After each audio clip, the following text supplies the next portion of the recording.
a gente consegue fazer coisas no improviso. Só que se a gente acostumar com o improviso, a gente vive um estilo de vida terrível. Porque no primeiro dia é improvisar. Improvisar e deu certo, glória a Deus. No segundo dia, talvez é improvise. Mas no 100º dia já é um pouco relaxo da nossa parte. E eu percebi isso quando eu mudei de casa. Eu morava na casa dos meus pais. E quando eu moro com os meus pais, é fácil, tem a rotina deles, eu sigo, né? Tá sempre lá, contínua todos os dias. Às vezes eu falho, mas a rotina tá lá. E às vezes eu consigo e tá lá também. E daí quando eu mudei para minha casa, eu pensei, bom, eu vou começar bem, eu vou começar o negócio preparando tudo certinho. Eu gosto bastante de cozinhar. Aí eu peguei e falei, não, eu vou deixar as refeições prontas, assim, as porções certinhas de cada dia também, eu não como demais, né, mantenho a dieta, deixei algumas coisas congeladas, sabe, para o caso de precisar, e estava lá empolgado, e todo dia eu tinha a minha rotina, no começo da semana eu preparava tudo, e daí tinha a semana inteira lá tranquila. E daí na semana seguinte eu preparava novamente e estava tranquilo.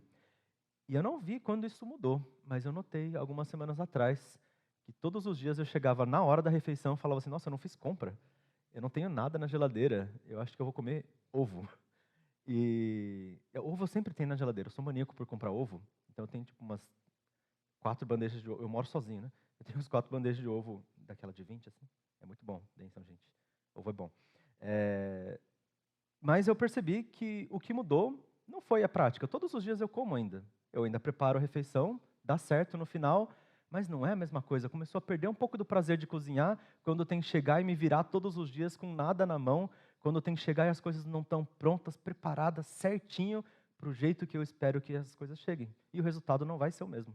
Eu não vou passar fome, mas o resultado não é o mesmo daquela refeição caprichada, mesmo que para mim mesmo, né? O negócio que dava prazer de fazer, a motivação caiu. Quando a preparação começou a desandar, outras coisas também começaram a ficar tortas. E na culinária, tem vários irmãos aqui dessa igreja que são versados na área da culinária, o Daniel inclusive até estudou. Tem um conceito que chama, aí eu vou forçar um pouco o francês, se tem alguém que entende, por favor, me perdoe. Mise en place. Já ouviram falar? Tem 5 pessoas que já ouviram falar.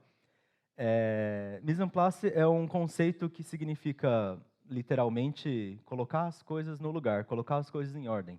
Você, antes de começar a cozinhar, você começa a cozinhar antes de começar a cozinhar, né? Você deixa os ingredientes separados, e eu pensava antes que era isso, antes de, né, me aprofundar um pouco mais no assunto. Que era você separar os ingredientes e quando chegava na hora, você tinha lá à mão. É muito mais do que isso. Você não só deixa os ingredientes dispostos, você prepara eles. Se tem uma cebola, você deixa ela descascada, talvez até picada antes, porque quando você precisar, já está lá certinho.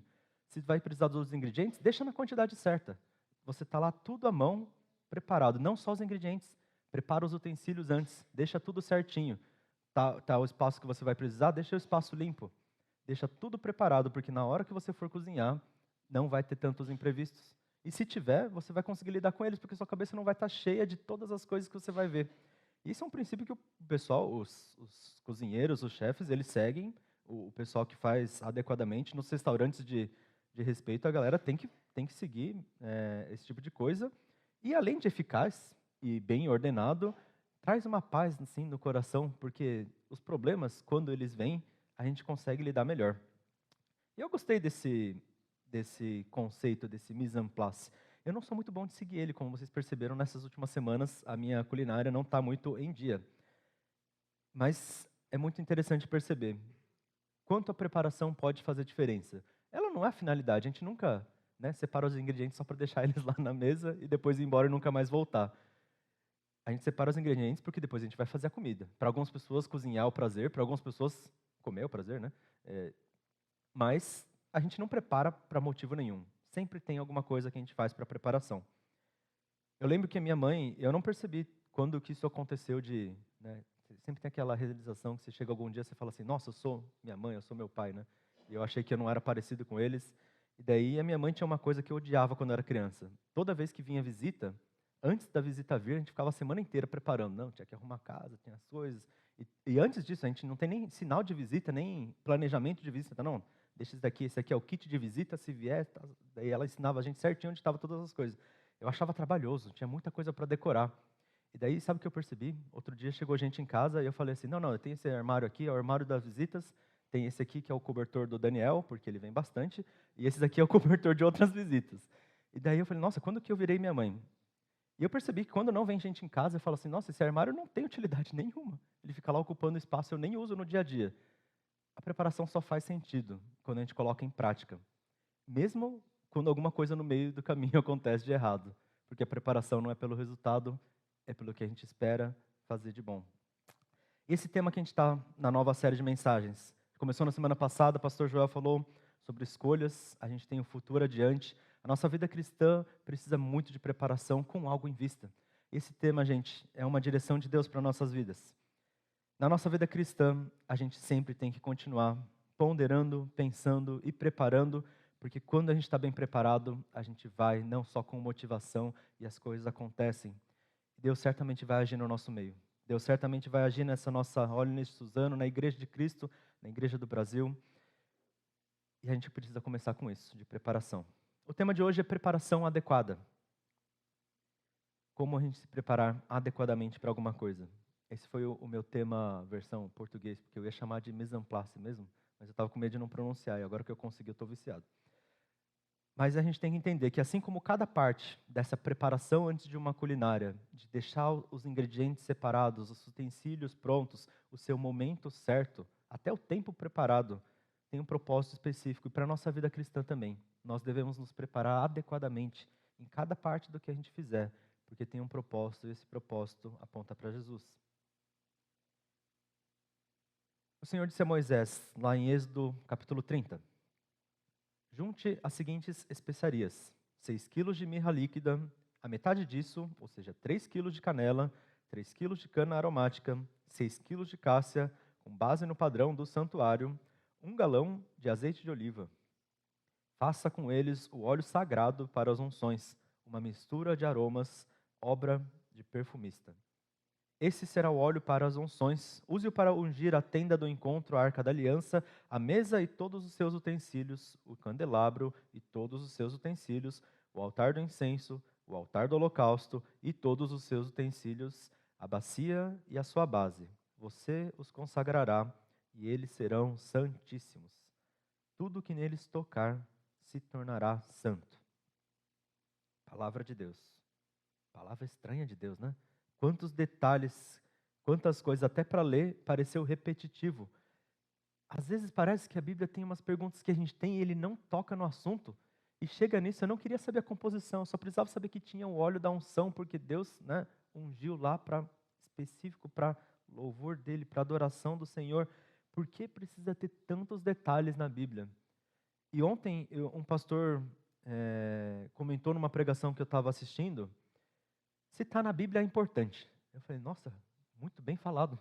É uma resposta muito fácil para a gente entender essas dúvidas.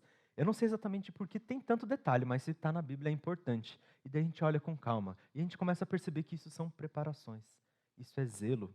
Não é simplesmente repetições de palavras, mas é um cuidado muito específico, porque o alvo desse cuidado é importante. O alvo desse cuidado é Deus. Não tinha como não ser preparado de um jeito tão específico, tão cuidadoso. Moisés tinha poucas páginas, páginas não, pouco espaço no seu rolo para escrever 5 livros que se tornariam a lei de Deus para Israel por gerações e gerações, e ele escolheu gastar espaço para dedicar zelo, adoração ao Senhor, porque conforme o Senhor disse a Moisés. Muitas coisas na Bíblia estão cheias de detalhes, e cheios desses detalhes a gente percebe que existe um zelo, um carinho, um cuidado pelas coisas de Deus, que pode nos inspirar. A gente também precisa desse zelo. Muita coisa mudou, o contexto é diferente. Nós não somos a nação física de Israel, nós recebemos por herança a palavra de Jesus Cristo, mas a gente não tem a Arca da Aliança aqui, a gente tem a adoração direta ao nosso Senhor, a gente não tem o tabernáculo, foi rasgado o véu em Jesus Cristo, nós temos acesso direto, porém, o zelo deve ser o mesmo.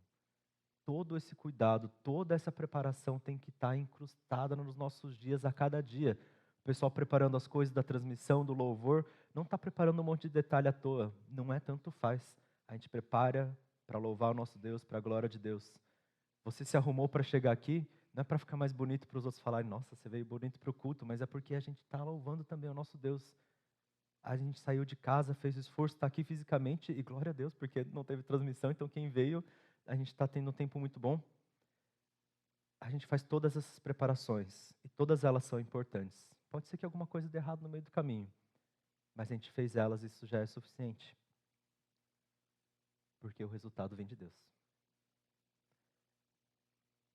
Esse zelo nós encontramos com a lei do Senhor, com o nome dele, com as instruções que ele tem, um cuidado que considera tão altíssimo Deus e ao mesmo tempo tão próximo de nós, tão perfeitos os caminhos, mas aqui conosco.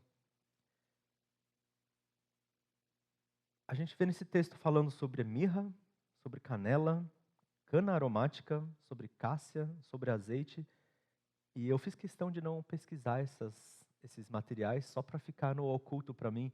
Quanta coisa que eu não sei como formar, até porque mesmo se eu soubesse a composição de cada uma desses, e alguns deles eu conheço o cheiro porque eu já experimentei também, para ver como que eram as coisas da Bíblia, eu não sei como que era esse resultado final, mas está escrito que era obra de perfumista. Era um negócio bem trabalhado. E você via que Deus utilizava profissionais da área em coisas que ele queria um resultado específico, né? Para coisas artísticas, ele tinha lá Bezalel fazendo detalhes específicos, e ainda por cima Deus é misericordioso com ele. Em vez de ele ter que fazer todo o trabalho, ele deu o dom de ensinar para ele ajudar as pessoas a fazer junto. Ele fazia essa parte artística, mas para essa parte específica, foi um perfumista. A parte do óleo de unção. A gente pensa assim, nossa, por que não foi o sacerdote? Foi alguém que preparou, porque o aroma subia agradável a Deus. Deus não é que nem a gente, ele não tem nariz. Né? Até porque senão os sacrifícios totalmente queimados não seriam tão agradáveis assim a Deus se fosse pelo cheiro do queimado, né? Mas é agradável a Deus porque é feito com todo esse zelo, porque um perfumista dedicou o seu tempo, porque o sacerdote pegou e tratou com todo cuidado esse óleo especial para unção, consagração a Deus. Toda essa preparação tinha um motivo lá. Uma mistura de aromas, algo maravilhoso, uma obra de arte para unção. E esse foi o mise en place, né? Esse é toda a preparação, mas toda a preparação tem um uso. E esse óleo, o uso dele era ungir. Ele ungiu a tenda do encontro, que era onde Deus se manifestava. A tenda do encontro precisava ser ungida, precisava ser consagrada a Deus, específica para ele, preparada para ele, porque lá ele ia manifestar a sua vontade. O altar do holocausto, o altar do incenso, a mesa, o candelabro, a arca da aliança, a bacia e até a base da bacia, gente, era santa para Deus, específico para o Senhor. E os utensílios de cada uma dessas coisas também. Imagina quanto óleo eles tinham que ter preparado lá, constantemente, delicadamente. Era tudo muito bem feito, muito preparado por consagração e santidade. E às vezes a gente vai falando santidade no nosso dia a dia, mas vamos ver quão profundo é esse conceito nas nossas vidas. Santidade, muitas vezes a gente escuta que é separação a Deus, algo, né, específico apenas de Deus, mas também é dedicado com excelência. Santidade é algo entregue, é algo purificado, sem qualquer impureza. Santidade é algo consagrado, entregue a Deus. É para adoração, é específico, é preparado por Ele, para Ele, através de nós. E não é uma limpeza simples de passar um pano numa mesa e depois no dia seguinte fazer de novo. É uma santidade que falava que tudo que tocava nela se tornava puro. É uma pureza que limpa a sujeira. Essa é a santidade de Deus. Essa é a consagração que nós oferecemos para Ele. Algo tão puro que as nossas mãos não conseguiriam limpar, então Deus limpa quando a gente o entrega. E aí fica a pergunta. A gente vê tanto zelo, e eu estou repetindo de propósito, quanto que era esse textinho tão estranho na Bíblia sobre um óleo que ungia algo que nem existe hoje mais. Mas como tem sido o nosso zelo no nosso dia a dia? Como nós temos vivido? Se aquelas coisas não têm, mas o zelo se mantém, onde a gente tem aplicado o nosso esforço, a nossa dedicação? Ou será que a gente tem vivido tipo a minha culinária atual? A cada dia tropeçando e tentando improvisar, entregando para Deus talvez o que sobra, dependendo mais de misericórdia do que a gente deveria.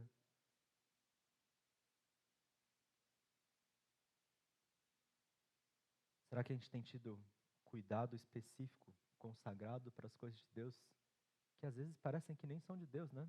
A gente trabalha, e a gente trabalha para nos sustentar. Alguns gostam muito do trabalho, também vão com paixão, mas tudo que a gente faz é para a glória de Deus. Então, no trabalho, tem que ter todo esse zelo, todo esse cuidado. E uma preparação também adequada, né? O pessoal estuda para o vestibular, para algum dia fazer a faculdade, para algum dia conseguir trabalhar. Ou pessoas fazem um momento de aprendizes para aprender todo o espaço de um trabalho, para depois, quando aplicar sem você fazer tentativa e erro. Aprende de alguém.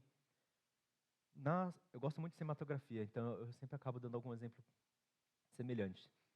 Na área do cinema, das gravações, dos filmes que a gente vê, existem 3 etapas na produção. Chama a pré-produção, a produção e a pós-produção. Depois o Dais que fala mais específico para vocês, porque ele trabalha com isso. E tem uma piada nesse meio da cinematografia, que o pessoal fala assim, deixa para o pós. É uma frase já, que é um jargão que muita gente diz. Não consegui gravar uma cena, deixa para o pós. E tem efeitos especiais, eles colocam uma pessoa que não estava lá na cena, fazem os negócios brilhantes e aparece. E eles fazem. E as empresas que têm dinheiro conseguem colocar o negócio lá no filme de super-herói, aparece alguém que não estava lá naquele dia. Mas a gente sente diferença na qualidade. E o pessoal fala, um bom diretor de cinema não deixa tudo para o pós. Ele prepara adequadamente. A parte importante não é a produção em si, é a pré-produção. Toda a preparação, todas as áreas que ele tem que ver, a área de luz, a área de som, as pessoas que têm que ajudar a levar os materiais de um lado para o outro, tudo tem que estar bem ordenado. Os efeitos, até porque o dinheiro, né, por mais que eles tenham bastante, não é infinito. E quem faz uma pré-produção muito boa, a gente vê um resultado. E eu tenho começado a ver como que é o por trás das cenas dos filmes. E quando a gente vê eles fazendo uma dedicação específica, nossa, o filme fica maravilhoso. E às vezes mal tem efeito especial, a gente não percebe de tão bem que eles prepararam as coisas. Um bom diretor faz as coisas na pré-produção, mas ele não faz só a pré-produção. Na hora da produção, o negócio acontece. E no mundo do cinema, tudo dá errado. Aqui aconteceu do áudio dar errado. Lá, por algum motivo, todas as coisas dão errado todos os dias e eles têm que se virar. Então, a preparação tem que ser, às vezes, para coisas que eles não esperam. A gente prepara muito mais do que o que a gente vive, do que o que a gente aplica. Mas a gente prepara não porque a gente vai usar todas essas preparações, às vezes. A gente prepara porque é para Deus.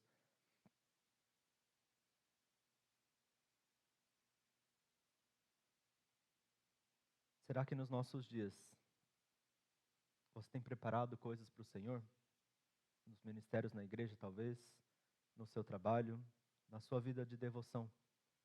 É prioridade de tentar separar o tempo, de deixar certinho o seu espaço, o seu momento, o seu material, aqueles que gostam da Bíblia no celular, aqueles que gostam da Bíblia no papel?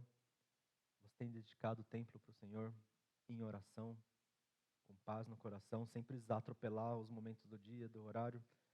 Talvez seja uma questão de rotina, mas também tem uma questão de postura da nossa parte, da gente querer dedicar a Deus o nosso dia a dia.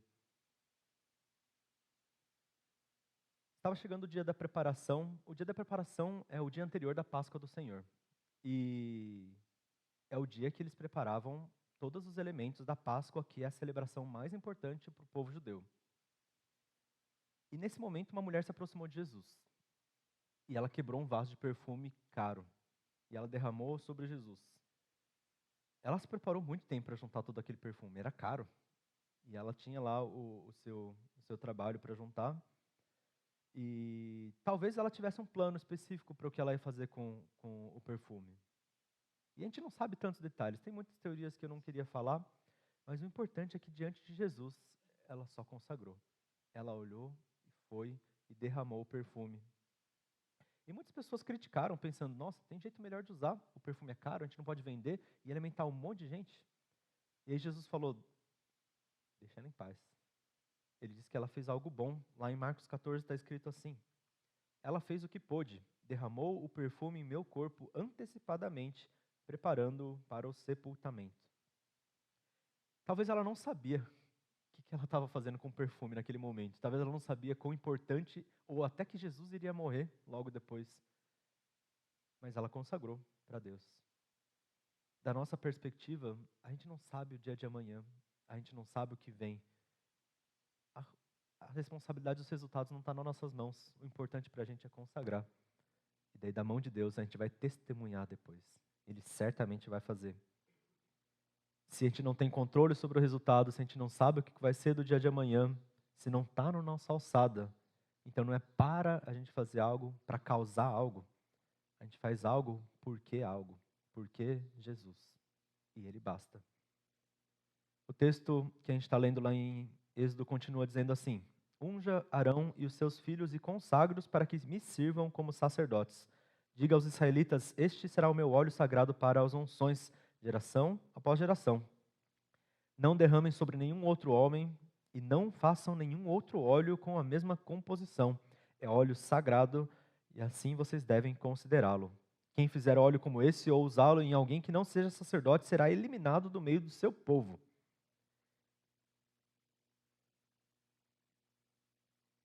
Deus criou o direito autoral, né? Ninguém podia usar a mesma receita, ele já tinha a patente lá definida.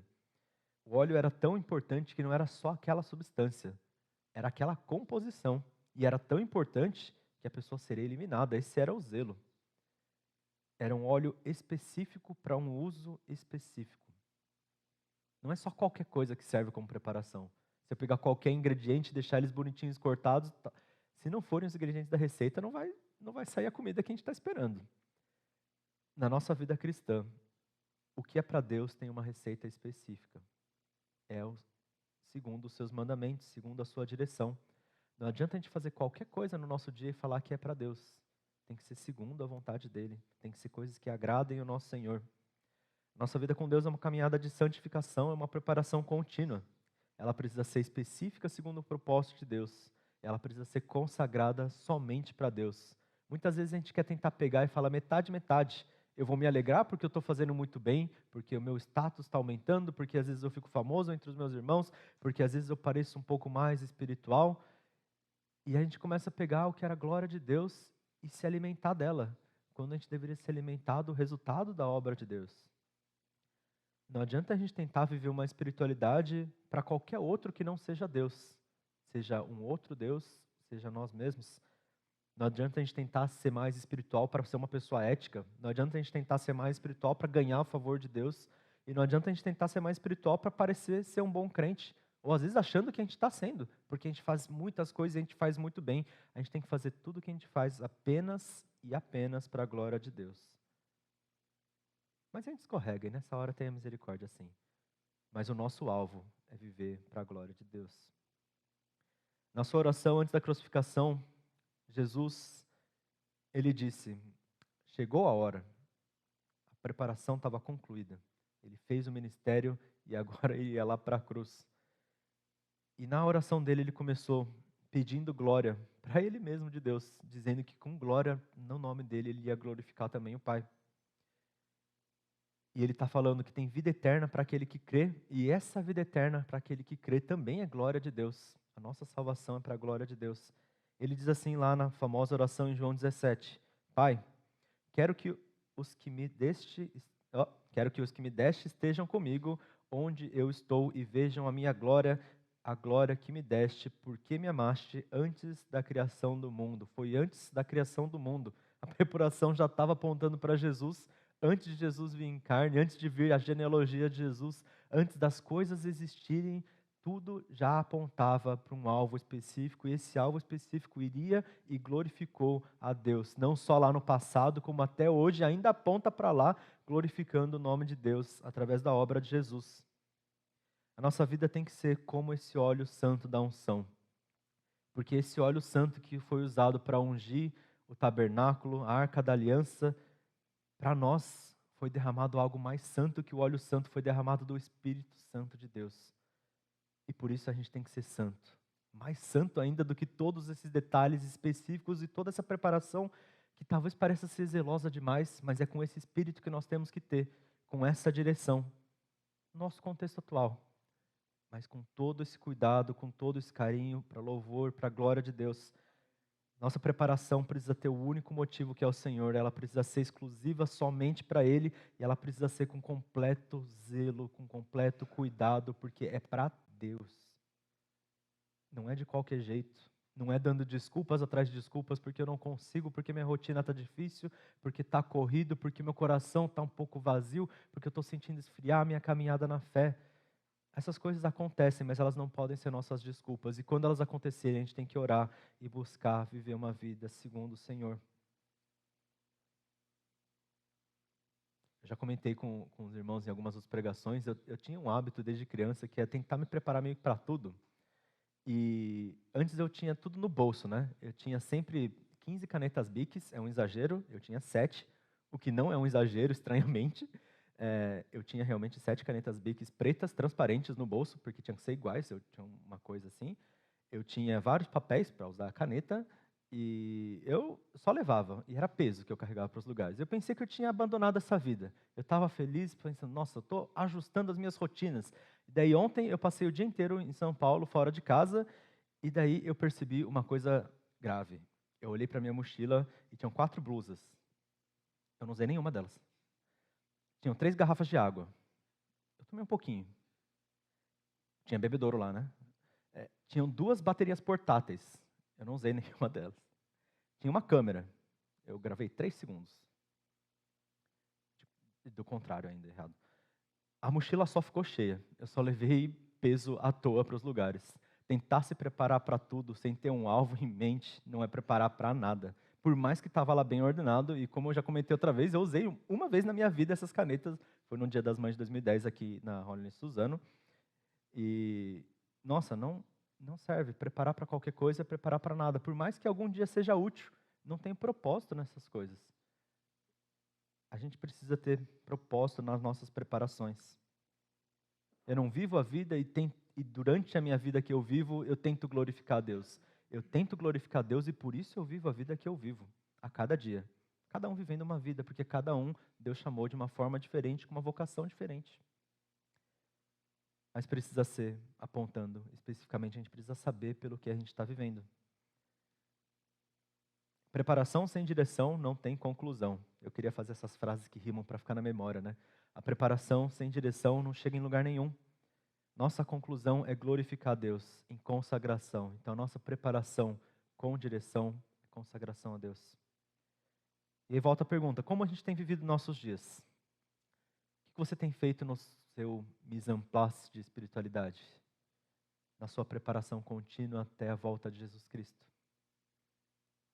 Ele pode chegar a qualquer momento, como ele disse, sem que a gente perceba. A gente não prepara sabendo ou porque ele vai chegar aqui, ali, hoje ou amanhã. A gente prepara porque ele vai chegar. Será que você tem deixado para depois as coisas no seu dia a dia? Será que você tem feito com pouco cuidado? Será que você tem usado as preparações para outras coisas que não são de Deus? Será que você tem vivido a vida apontando para uma direção diferente? Dependendo de alguém diferente? Que nossas vidas possam ser como obra de perfumista bem preparadas diante de Deus, consagradas em seu nome. Que nossos dias possam ser considerados como esse óleo sagrado, somente para Deus, com uso correto na sua preparação em cada detalhe. Lá em 1 Pedro está escrito, portanto, estejam com a mente preparada, prontos para agir. Estejam alertas e ponham toda a esperança na graça que será dada a vocês quando Jesus Cristo for revelado. Mas, como é santo aquele que os chamou, sejam santos vocês também em tudo que fizerem, pois está escrito, sejam santos, porque eu sou santo. Nós temos que estar preparados, com esperança na graça de Deus, para sermos santos. Assim como a preparação do óleo da unção servia a um fim adequado. É uma preparação adequada e única. A nossa santificação tem que ser adequada diante de Deus, única para Deus. Se você tem vivido a cada dia sem se alertar para o que está vindo, só tropeçando, sem preparar as coisas, talvez perdido a paixão de viver a vida por Deus, talvez sentindo cansaço e sentindo o coração esvaziar, tentando cozinhar cada dia com as sobras que tem na geladeira, fazendo tudo de forma desordenada. Coloque diante do Senhor e consagre sua vida, cada detalhe para Deus. A cada dia a gente consagra mais uma vez. A cada dia a gente unge cada parte do nosso dia com aquele perfume específico que a gente prepara a cada manhã, porque a cada manhã Deus já nos deu um novo fôlego de vida. Coloque diante do Senhor nesse momento em oração.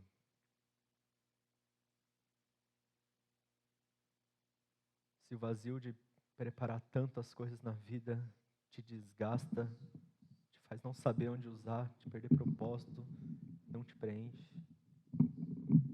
se volta mais para Jesus.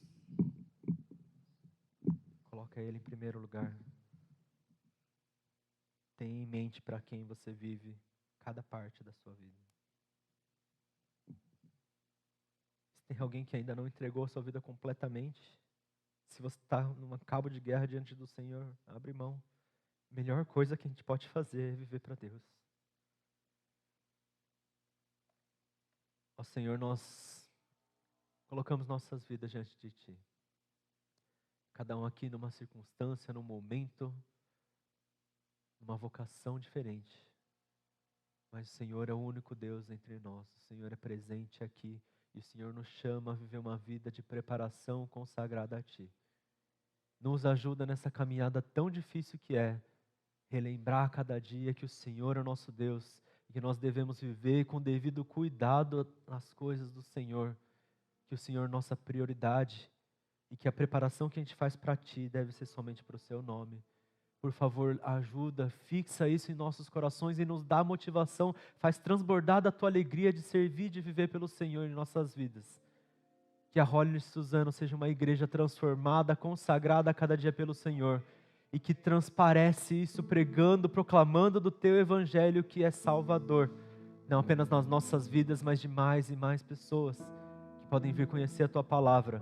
Que a igreja de Cristo seja a diferença nesse mundo, porque ela vive preparada para o Senhor, sem saber quando o Senhor vem, mas louvando e adorando o Teu nome a cada dia. Por favor, nos ajuda a entregar nossas vidas completamente para o Senhor e nos preparar adequadamente, não porque a gente espera receber algo dessa preparação, mas porque o Senhor é o nosso motivo de viver. Nós Te agradecemos porque o Senhor enche nossas vidas, porque com Teu Espírito Santo o Senhor nos conduz. E por favor, seja conosco, nós oramos em nome de Jesus Cristo. Amém.